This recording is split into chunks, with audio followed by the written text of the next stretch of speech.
Representative Chuck McGrady, thank you so much for being on this week. I've been watching your bills. You have at least a half dozen out there, seen some have already cleared the chamber. Why the fast start so early in the session when we could be into the summer before all business is done in this state? In my case, it's more accidental. The classroom size bill needed to move. It was a perfect fit for my county. I could, as an appropriations chair, could carry it. Eminent domain, a bill that I've passed in the House in 3 of last sessions, so it was an easy one to pick up. Nonpartisan redistricting, again, a bill that I've worked on before. The House Bill 2 repeal is a new ground, but that was a request.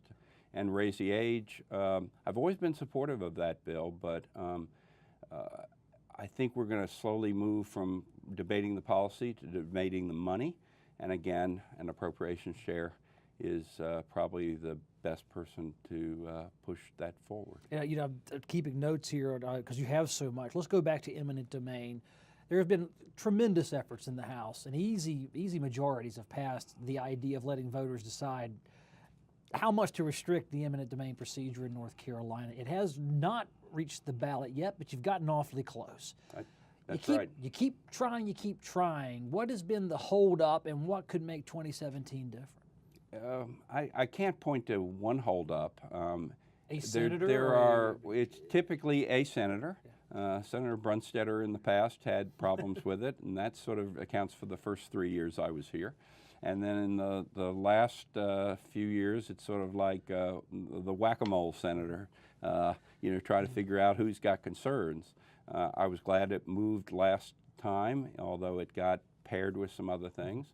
And I've got higher expectations than I've had up to this point that we'll move it this year. When you're fighting so hard for a bill and you've got to move it in your case, from the House to the Senate, and you have to work the senators, I guess whip them or whatever the term is, how do you know you're getting the straight shot from them, or is it really you're trying to figure out who's holding up a piece of legislation or who has a problem that won't tell you directly about it? You don't know, and you try to figure it out. And if you're told that Senator Smith has a problem, you go talk to Senator Smith. And then if Senator Smith says, "Oh, okay, you've answered it," you go back to the leaders and say, "I've answered Senator Smith." And then if a little time goes by and it doesn't move, you go back and see, is there some other senator that's got a problem here? What is the issue? Yeah, I mean, I don't know what it's like, batting tennis balls around or something. But again, I find if you have relationships with even Senate colleagues and have conversations, you can get bills moving. I always had a move a bill free pass because my senator was Senator Apodaca, chaired the Rules Committee. I could usually get a pretty good idea of what was the problem with my bill. Are there bills you will not float in the House or sponsor or have written and issued under your name, knowing that the Senate would never take it up? Yes, there are. I mean, why work on something that you don't have an opportunity to move forward? Well, people do it all the time down. There's a lot, 2,000 bills a session, and what, a third get reach the floor? An example for me would be I have not, up to this point, introduced a school calendar bill. We have put forward a lot of school calendar bills, but I have had a pretty clear sense that the Senate was not going to take any of those up.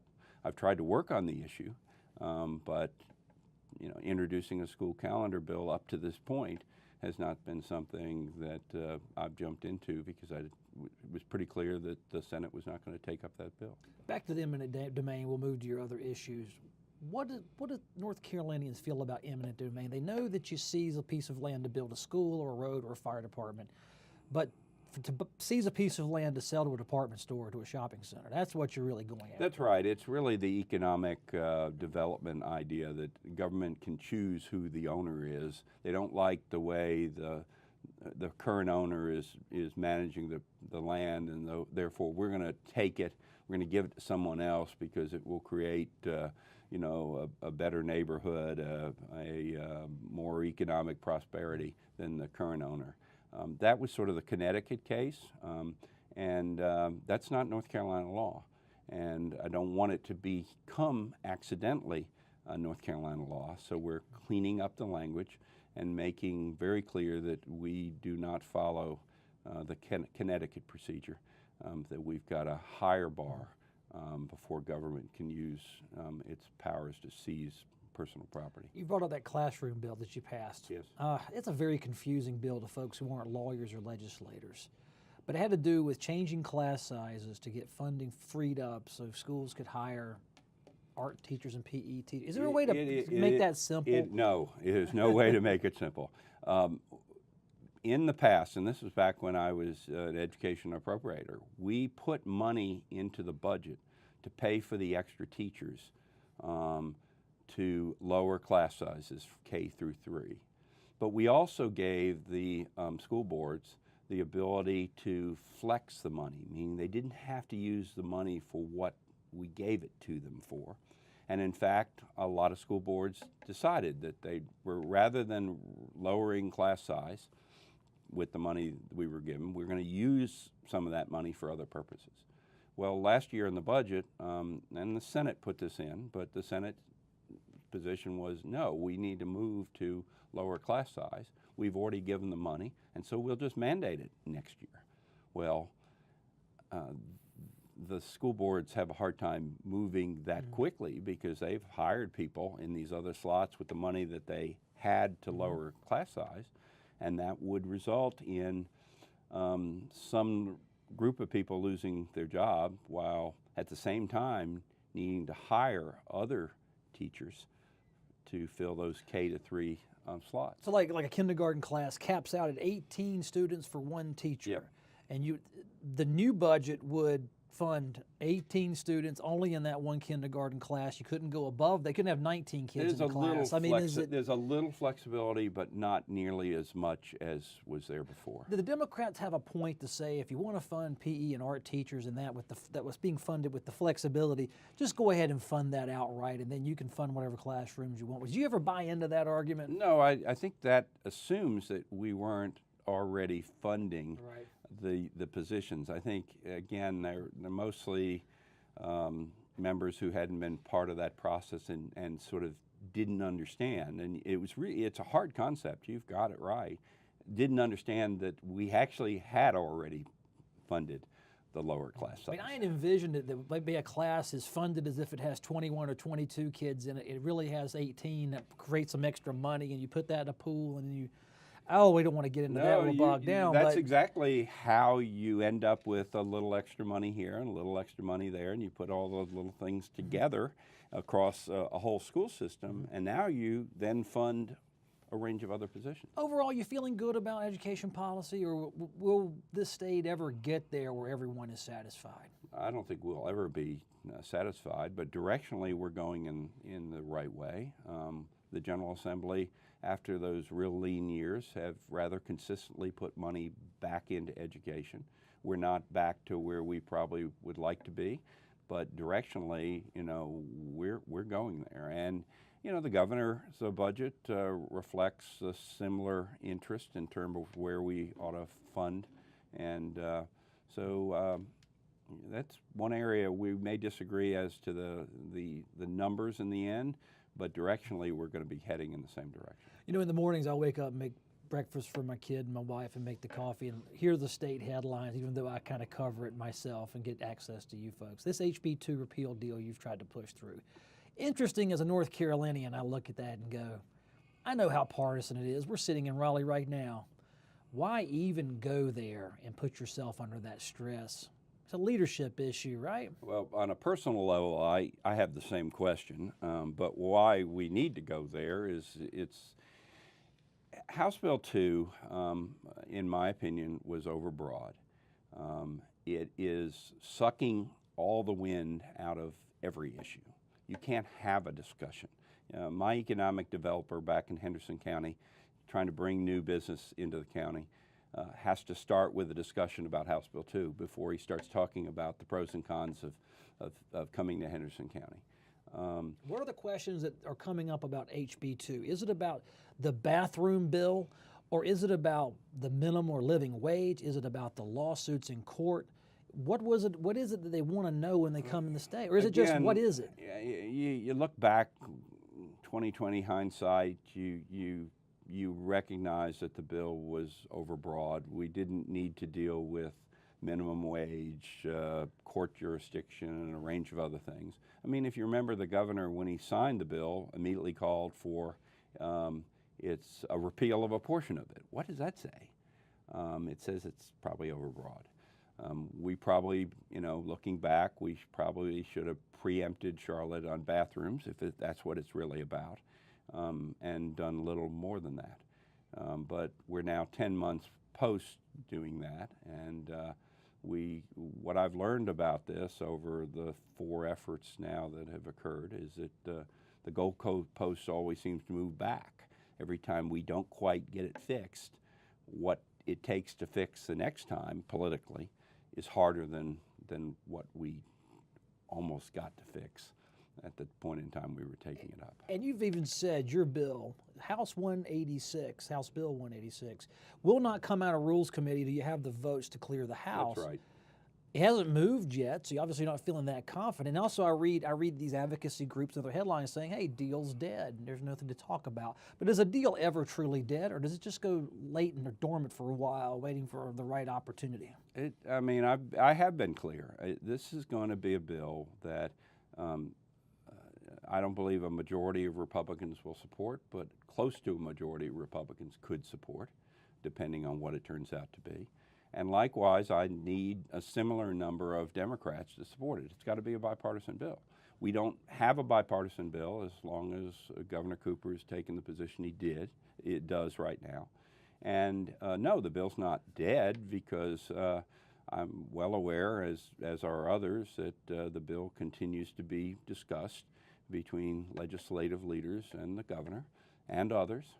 And if and when they can resolve some of their differences, I would be very quick to reflect whatever that resolution is in a substitute for the bill that I've got pending. And at that point, I'd be willing to run it. But I'm not going to run a bill just to see it, be defeated and flame out. If I don't ever get the votes, I won't run it. I would say that, in a short period of time, some of the impetus for running it will go away. At the point in time where, the NCAA tournaments are lost for a number of years, that will take one of the reasons for moving quickly off the table. Good point on that. I was going to ask about the idea of the NCAA and the threat laid there. Both sides, Republicans and Democrats, or I want to say social conservatives versus social moderates and liberals, they both are willing to sacrifice the NCAA. Because if anybody cuts a deal, I've heard that your bill would probably satisfy that. Is that accurate? I believe so. Again, if you get a majority of Republicans, a majority of Democrats and a large percentage of Republicans, and the Democratic governor all on board, I think it's pretty clear that it would satisfy it. I thought the statement from the ACC made clear that the bill was a good step forward to get to the right place, and that wouldn't have come out. The ACC is part of the NCAA. It wouldn't have come out if what we were trying to do was unacceptable. Do you use those talking points, those press releases and tweets? Do they help your cause? Are you able to take that and show it to a skeptic and say, here you go, this is a reason why you might want to think twice? Well, they know it too, I guess. But well, I try to. There's so much confusion on the issue, and some people communicate through social media, and so you're communicating on social media both to people that have questions and sometimes pushing back. When the bill has gotten attacked on the right and the left, which probably tells me I'm in the right place. What are most people not understanding about HB 2? What are most people not understanding about your repeal deal that it carries the local votes to approve such ordinances? Most people didn't understand the original House Bill 2, and they view it in oftentimes feeling like unless we have House Bill 2, we do not have protected bathrooms. For most people, I don't think it's actually fear of criminal activity in the bathrooms. It's more really a privacy issue than anything else. And what I'd say is, well, you can draft a bill that makes sure that government stays out of bathrooms, um, preempts local governments from doing whatever the people are most concerned about here, but then doesn't get into the other sets of issues that got put as part of that original bill. Philosophically, I've given some thought to local governance. Lots of conservatives like to push as much power down to the local area. That's and right. in fairness to Charlotte, that was a Charlotte ordinance that the state stepped in. But it was how a do you Charlotte view that? I mean, how does that work in the conservative philosophy? It was a Charlotte ordinance that they didn't have the power to put in place. Again, this, some people in North Carolina come from home rule states, and they're used to, once the city or county is set up, they can do whatever they darn please on whatever subject. We're not one of those states. Counties and cities and local governments are units of state. And so Charlotte, I don't think I've heard anybody suggest that Charlotte was within its authority to do what it did. Noteworthy, though, is there are probably 10 or 12 other cities that had non-discrimination ordinances that got passed that arguably could have been challenged by the General Assembly. It was only when Charlotte provoked the fight by putting the bathroom piece in there, I think with full knowledge that they were provoking a fight. I don't think they had any idea what would occur. Yes, they wanted an issue, but oh my gosh, did they get one? I talk off camera with legislators, and some are locked in, and they're locked in based on where they represent and how they feel about it. And you've got principles split about 4 different ways, Mr. And that's McGrady, right. on And that so bill. It's tough. There are legislators in my caucus and my party that do not want to repeal House Bill 2. They're reflecting their district. They're reflecting their values. There's nothing wrong with that. Well, Chuck McGrady, they're going to look at you when we talk about HB2. You're an awful right-wing conservative, social conservative. And then I look at legislation, and lo and behold, you want to do juvenile justice reform and treat 16 and 17-year-olds as kids if they don't commit a nonviolent felony. Well, that moves the needle on you just a bit. Tell me about that bill. What is it with 16 and 17-year-olds and facing North Carolina courts? Well, first thing to understand is we're probably the only state, or at least one of only 2, that treat 16 and 17-year-olds as adults. So we're really out of the mainstream, and where our law is in reflection to any of the other states. 2, it's a fiscally conservative bill. We can save a lot of money by getting 16 and 17-year-olds out of the adult criminal justice system and putting them into the juvenile system. It's going to cost a little money on the front end because we got to have places to detain them, and they can't go into the prison system. But if recidivism rates go down, if we're not sending people back to jail over and over again, you'll save big money. And we saw that actually when we did the reform of the criminal justice system. Huge, hundreds of millions of dollars in savings. And so it's right on that regard. And then it's finally right. I ran a summer camp for kids. I had kids age 6 to 17, and I had staff that started actually at 19. As a businessman, I would not have given the responsibilities of an adult to a 16 or 17-year-old. They just do not understand risk. They make bad decisions. They may be physically looking like an adult, but what's between their 2 ears doesn't qualify them. And so if a 16 or 17-year-old makes a bad decision, should he or she be punished for life for being just who they are? They might not make the same decision 4 or 5 years later. And so we just need to join the majority of states. It's going to make financial sense, and it makes sense, particularly for any parents that's had a 16-year-old. And you've got Republicans, I've seen Democrats that absolutely don't want to work with you on the HB2 repeal are standing with you arm in arm on juvenile justice reform and praising this bill. And then I hear Representative Dwayne Hall, the Democrat out of Wake County, go, this is really, I think it was he that said this in the press conference, this has been a 90-year effort for North Carolina. We've never gotten this done. And once again, there's optimism there that this might be the term or the biennium that we get this done. And, you know, I think there's a much broader coalition each time this gets brought back.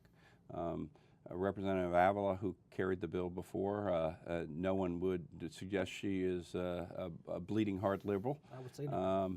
And she came at it from the same place I do, really a conservative set of principles. What's different now, the Sheriff's Association has come on board. The district attorneys, while there are some that have concerns about it, they're supportive with a quibble. And we'll work through quibbles. The bill I put forward, like any other bill, is not a take it or leave it. I expect to go through a committee process, and we've also got the Senate. Ultimately, the big issue here is not the changing of the policy, though, but it's the funding of it. Because if we change the policy and we don't fund it, we haven't accomplished How much anything. money is our state taxpayers looking at least having diverted to this cause? You're talking tens and hundreds of millions of dollars to build what needs to be built out and to put in, to really move the infrastructure from the criminal justice system over to deal with 16 and 17-year-olds. But you build it up, and then you get operations going. The thing about it is the savings come on the back end because you've got to spend some capital money on the front end to get the system up and going. It takes 16 and 17-year-olds out of criminal justice system and over the juvenile system. But once you've built up that infrastructure, both in terms of the courts themselves, but also in terms of where do you put a delinquent 16-year-old. Over time, I think we're going to have really huge payback. Particularly if the criminal justice reform is any indication of the money that can be saved. But here's a big one, HB 2, the repeal deal on your plate, juvenile justice, a 90-year elusive for any legislator pushing it. Which one gets your energies being most realistic right now? Or do you just wait? They're just on different timelines. I mean, I think in some form House Bill 2 at some point in time will be repealed. It needs to be repealed and replaced right now. If it's not, as I indicated, I think a little bit of the impetus for doing it immediately will move aside. I think raise the age, is going to pass out of the House by the end of the month. We'll move it not real fast, but relatively fast. And get it over to the Senate and see if we can get movement over there. We talk about a recreational bill in some ways. Craft beer or drinkers would enjoy this. Well, you gotta have to have fun when you're a We end with a legislator. drink. We talk about all these heavy issues. You want, let me see if I get this right. You want small breweries to be able to self-distribute their own beer. Is that roughly it? I mean, that's a short version. Although that's only a piece of it. Right now, brewers can brew up to a cap that's in place, and when they hit the cap, they got to get out of the distribution business. Well, that makes no sense. They've hired employees, bought trucks, and they're distributing their beer, and they get, one mug of beer too much, and they got to get out of that business. Out of distribution, right? Distribution. And that doesn't make sense. The cap needs to at least be flexible. It probably ought to be higher than it is. Our alcoholic beverage control laws are among the most archaic. It took two constitutional amendments to the U.S. Constitution to get it out, the feds sort of out of it. Everything has changed so much. I mean, I can drink beer on a Sunday afternoon in Mills River. 10 years ago, no way.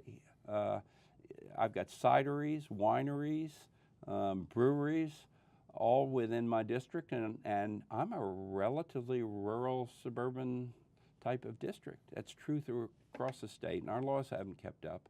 And so, yeah, I'm going to put forward a bill. Unlike a lot of the rest, I'm looking forward to it. It'll be fun. And I love the brewing industry. It's sort of like, for me, going back to summer camp. Summer camp directors compete with each other, but they always are exchanging information. It's just like brewers. They may compete with each other, but they're still exchanging recipes. If And you're, I like if you're them. conservative, do you look at the whole idea of, oh, distilleries are coming and breweries are in my town? We used to ban beer. Is it a social issue anymore, or should a conservative look at it and say this is now a business and economic matter? It is still a social issue in some places, and we've got to respect that. But it's increasingly more about, these are small business people, and they're trying to do their business. And the places aren't like what people thought breweries were like. I mean, in my county, most of them come with swing sets, and the parents come and let the kids play outside, and they'll have a beer or they'll have a cider, and it's very different than the image that we had when we put in place the laws that are presently on the books. Well, North Carolinians, this is Chuck McGrady. He's from Henderson County, a state representative, and if you've heard about state headlines about legislation, chances are his name's attached to it or he's leading the charge.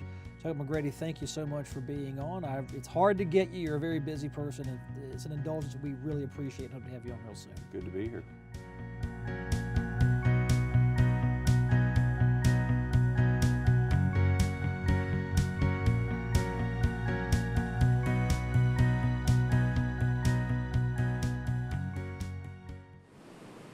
North Carolina Channel is made possible by the financial contributions of viewers like you who support the UNC TV network.